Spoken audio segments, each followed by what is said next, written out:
was playing dress up in my parents' bedroom.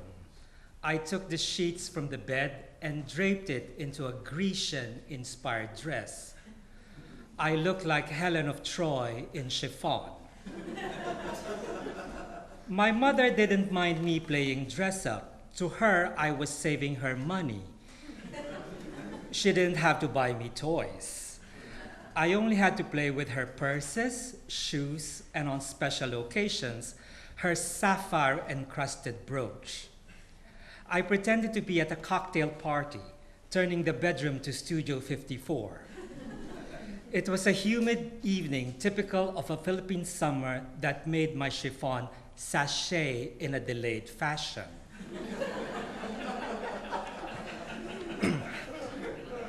We lived in a modest two-story house in Manila. There was the boys' room and the girls' room, and I took the guest room. But I would always play in the master bedroom because it was private and the bed sheets were big. Within that room was my mother's boudoir, which also functioned as her little prayer room. Filipino mothers always have their own little prayer room. In it, she had the statue of the Virgin Mary, a wig stand, perfume, and lots of Estée Lauder makeup. It had mirrors that delicately showed your front, back, and at a certain time of the day, your soul. When mother was away, I'd always be there trying on her jewelry, scarves, and reading the article she cut out from Good Housekeeping magazine. I was drowning in the clinking and the clanking of my own private party when my older sister walked into the room and started laughing. I ignored her like a snooty socialite. She got pissed off and called me a fag. I didn't mind the first time, but on the second, I felt the judgment. I cried. The word pierced through my chiffon dress, then to my camisole, and into my heart. My mother must have heard the shots, so she called me into her boudoir. I was afraid that our conversation would turn hostile. She might start yelling at me and disowning me. I prayed to the Virgin Mary. We both have the same flair for draped fabric.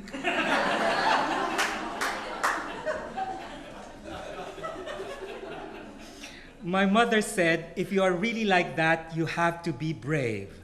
Learn how to fight and defend yourself, because life would be very difficult.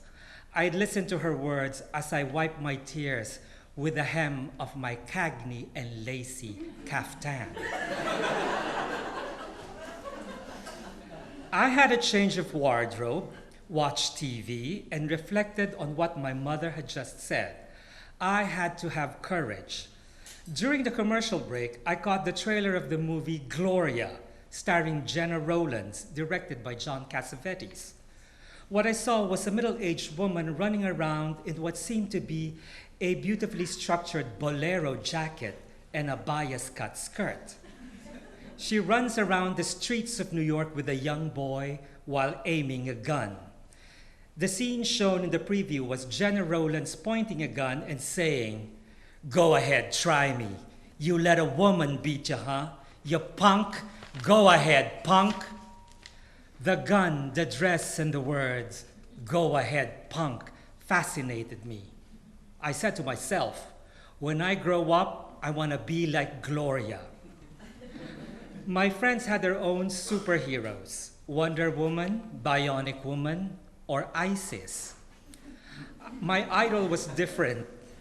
She was flawed, foul-mouthed, former felon who carried the gun the way my mother would wear her charm bracelet. My fetish for chiffon cocktail outfits disappeared like fog and was replaced by Gloria's impeccable taste for trench-style coats and geometrical wrap dresses. I saved enough money for a bus fare and a movie ticket. I wore my best, like I was attending a movie premiere. I wore my royal blue shirt, stretched jeans, and saddle shoes. It was the first time I went to the movies by myself, the first time I felt like a grown-up. The movie started with the Bill Conti soundtrack. As the opening credits continued, there was one line that really caught my eye. It said, "The clothes of Miss Gena Rowlands were designed by Emanuel Ungaro." Emanuel Ungaro, I remember the name because it was one of my mother's favorite perfumes. She always had it at the top shelf where I couldn't reach it. Ungaro, it was such a powerful name, more powerful than Cassavetes, Hitchcock, or Hershey's. Emmanuel Ungaro is a French designer known for his sense of color and structure. The movie was about a woman's unexpected duty to protect a Puerto Rican boy from being killed. The boy's father worked for the mob that snitched the FBI. The whole family was executed except for the boy who escaped with Gloria. Gloria was connected to the mob, but this time her maternal hormones kicked in and she found herself doing the right thing, saving the boy. My mother told me, defend yourself. If I was going to defend myself, I'd like to have Gloria's clothes. She wore a silk suit when she shot the thugs that wanted to kill the boy. The organza jacket and pleated taffeta skirt were just divine as she used the magnum to kill a gangster in Spanish Harlem. Ungaro's classic black creation when she confronted Mr. Tanzini proudly spelled her name W-O-M-A-N. After seeing the movie, I couldn't wait to go home. Heading home, I channeled Gena Rowlands. I saw the city of Manila as the island of Manhattan. The mild-mannered Filipinos riding with me on the bus looked like sweaty Puerto Ricans. The view from the bus window had the shade of apocalyptic gray, typical of 70s New York films. Midtown Manila became Midtown Manhattan, and I became Gloria. I arrived at an empty house. The silence provided me the sanctuary and emergency runway to express myself and style. Skimming through my mother's closet, I looked for a dress that would slip me the courage I need. I found a silk crepe knee-length robe, and I improvised it into a wrap dress. I took my mother's Gucci shoulder bag. For a suitcase, I found the Scrabble board that had a handle and when folded looked like a small suitcase. I got my little brother's toy gun. I checked it for water. Just the way Gloria checked her gun. To complete the look, I had to have the most important accessory, the Puerto Rican boy.